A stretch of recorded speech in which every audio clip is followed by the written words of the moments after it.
सुंदरी सालस भोळी अशीच तू मधुरा, अशीच तू मधुरा. रूप सुंदरी सालस भोळी अशीच तू मधुरा, अशीच तू मधुरा. तुझ्या मनातलं हितगुज, तुझ्या मनातलं गुपी, तुझी सुख तुझी दुःख सांग तू तुझ्याच अंगणात.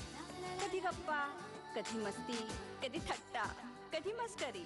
रूप सुंदरी सालस भोळी अशीच तू मधुरा, अशीच तू मधुरा. मग अशाच एका वळणावर विचारीन तुला मस्त प्रश्न, देशील तू त्याची सहजच उत्तर. तेव्हाच जुळतील आपल्यातल्या मैत्रीच्या तारा, कारण तू आहेस रूप सुंदरी सालस भोळी अशीच तू मधुरा, अशीच तू मधुरा. नमस्कार. पॅराशूट आयुर्वेदिक हेअर ऑइल प्रस्तुत मधुरामध्ये मी स्मिता आपल्या सगळ्यांचं मनापासून स्वागत करते. आयुष्य हे नेहमी दुसऱ्यासाठी जगायचं असतं.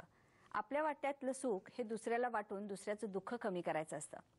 मोती मौल्यवान असतो, पण त्यालाही मौल्यवान बनण्यासाठी काही काळ शिंपल्यात राहावं लागतं. आयुष्य असं सुंदर असतं. आपल्याच कलेने आणि आपल्या निर्मितीने दुसऱ्यांना आयुष्यात अतिशय सुंदरता आणि सौंदर्य देणारी आपली एक मैत्रीण, प्रसिद्ध अभिनेत्री आणि निर्माती भाग्यश्री देसाई हिच्याशी आज आपण गप्पा मारणार आहोत. नमस्कार भाग्यश्री. नमस्कार. भाग्य दिले तू मला.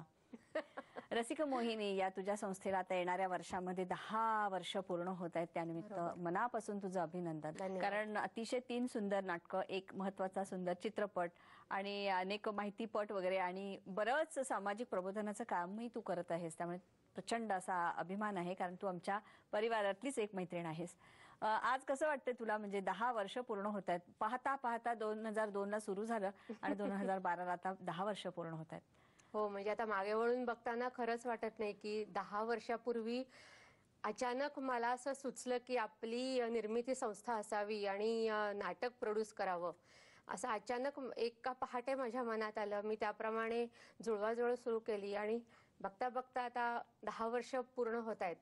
तेवढ्या अवधीमध्ये 3 नाटकं, 1 सिनेमा, 1 सिरियल, अनेक बाल नाटकं आणि बाल महोत्सव म्हणजे आम्ही त्यावेळेला ऑर्गनाईज पण केले होते आणि शिबिरं आम्ही घेतो, नाट्य शिबिरं. हे सगळं करताना एक छान वाटतं की तरी सुद्धा अजून असं वाटतं की काहीतरी अजून करायला पाहिजे. बरोबर. पण हा असा चाचपडत जाणारा तुझा प्रवास होता, तो तितकाच कष्टाचा, जिद्दीचा आणि चिकाटीचा होता. कारण तू काही त्या निर्मिती क्षेत्रातली नाही. अभिनय मात्र तुझं हे पहिल्यापासून असं पॅशन होतं. कॉलेजमधले ते मंतरलेले दिवस कसे होते की एक अतिशय सुंदर दिसणारी भाग्यश्री नावाची असा तो तेव्हाचा माहोल होता सगळा. आणि अभिनय तुला आधी आवड की असे सहज म्हणून, सहजपणे कोणी म्हणतं ना दिसायला सुंदर आहे, जा नाटकात काम कर वगैरे? नाही, असं कोणी जा नाटकात वगैरे असं नाही म्हणलं. मला बेसिकली आवडच होती अभिनयाची. म्हणजे अगदी खूप छोटी असताना सुद्धा मी अगदी 1ली 2रीत असताना सुद्धा आमच्या टीचरची नक्कल करणं, म्हणजे अर्थात चांगल्या अर्थाने, पण मी त्यांना आवडे आणि त्यांनाच मी ते करून दाखवायची, तुम्ही असं करता किंवा अशी ती थोडीशी गंमत होती. आणि 1ल्या 2रीत असताना सुद्धा मी स्वतः नाटक, त्याच्यामध्ये ते नाटक बसवायची, काम करायची, दिग्दर्शनही करायची, नाट्यछटा करायची, अशी ती आवड होती. राज्यनाट्य स्पर्धा वगैरे हे नंतर झालं, पण शाळेमध्ये असताना सकाळ नाट्य वाचन स्पर्धा असायच्या किंवा एकांकिका स्पर्धा असायच्या, आंतरशालेय एकांकिका स्पर्धा. तर त्याच्यामध्ये कायम माझी एंट्री ठरलेली असते. आणि एक वर्ष तर असं होतं, 10वीचं वर्ष होतं खरं ते महत्वाचं सगळ्यात आपल्या दृष्टीने. पण त्या एका वर्षामध्ये मी नाट्यवाचन, नाटक, एकांकिका, एकपात्री अशी जवळजवळ 10 पारितोषिकं एका वर्षात ती मिळवली मी. आणि हुरूप आला मला की जमतंय, म्हणजे काहीतरी आवडतंय लोकांना. पण त्याच्यानंतर मग कॉलेज जॉईन केलं, ते थोडंसं करिअर. नंतर मग मी MA केलं इंग्लिश घेऊन. तोपर्यंत मी पुरुषोत्तम करंडक, राज्यनाट्य स्पर्धा अशा हौशी ह्याच्यामध्ये काम करत होते. पुरुषोत्तमलाही मला अवॉर्ड्स मिळायची. तो प्रवास असा छान होता, म्हणजे तो तालमींचा माहोल सगळा, एकत्र आम्ही सगळं काम करायचो आणि हे खूप छान होतं. मी असं डोक्यात नव्हतं की असं कधी आपण व्यवसाय म्हणून हा पत्करू. बरोबर. खरं तर तेच दिवस असतात, एक खूप पुढच्या आयुष्यात ऑक्सिजन भरून घेण्याचे मला वाटतं अगदी, खऱ्या अगदी. अर्थानं आणि शिकण्याचे शिकण्याचे वेगवेगळ्या दिग्दर्शकांच्या हाताखाली शिकणं, सहकलाकारांकडून सुद्धा अभिनय शिकणं, हो. हे सुद्धा एक खूप मोठं शिक्षण म्हणायचं त्यावेळेला आपलं चालू असतं. ते आपल्या कळत नकळत होत असतं. बरोबर. पण ते नंतर आता लक्षात येतं की अरे हो, त्यावेळेला मी ह्याच्याकडनं हे शिकले, त्याच्याकडनं ह्या गोष्टी शिकले. आता ते लक्षात येतात त्या गोष्टी. बरोबर. तुझं ऑब्झर्वेशन आणि तू म्हणायचीस की मी प्रत्येकाकडून म्हणजे प्रत्येकाची जर तुला ऍक्टिंग करता येत असेल किंवा मिमिक्री करता येत असेल तर ती निरीक्षण शक्ती फारच तुझी महत्वाची आणि पॉवरफुल असणार. आवड असल्यामुळेच ते होऊ शकलं.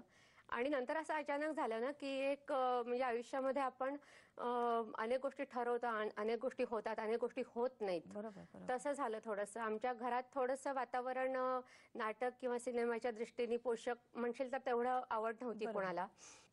त्यामुळे आई वडिलांनी स्पष्ट सांगितलं.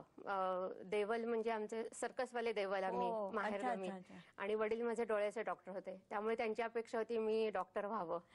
आईची अपेक्षा होती असंच काहीतरी डॉक्टर किंवा मग शिक्षण क्षेत्रामध्ये कुठेतरी मी नाव कमवावं.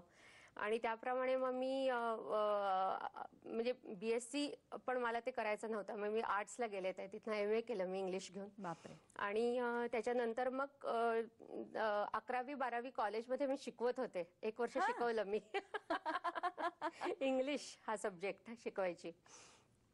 आणि त्याच्यानंतर मग अचानक लग्न झालं. आणि सुंदर दिसणारी प्राध्यापिका आल्यामुळे मला वाटतं हाऊसफुल वर्ग असेल, म्हणजे पूर्ण हजेरी का? आणि लग्नानंतर मग खरं सगळंच बदललं. म्हणजे आता किशोर पंप्स म्हणून आमची कंपनी आहे पुण्यामध्ये.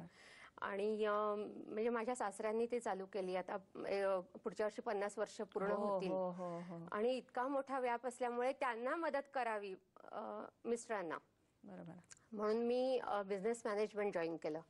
अरे वा.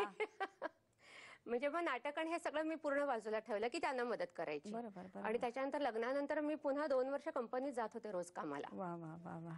तेच म्हणून मला वाटतं भाग्यश्री नावातच भाग्य आहे. जिथे जाईल तिथे भाग्योदय झाला. आणि आज किशोर पंप्सचे किशोर देसाई हे आपल्या भारतातले खूप मोठे उद्योगपती म्हणून आम्हाला त्यांचा प्रचंड अभिमान आहे. त्यांचाही तू आमच्या या शुभेच्छा पोचव.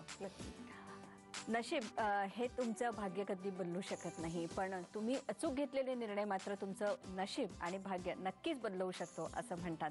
पॅराशूट आयुर्वेदिक हेअर ऑइल प्रस्तुत मधुरामध्ये प्रसिद्ध अभिनेत्री आणि निर्माती भाग्यश्री देसाई यांच्याबरोबर आज आपण खूप साऱ्या गप्पा मारतोय. त्याआधी घेतोय आपण छोटासा ब्रेक. अशीच तू मधुरा.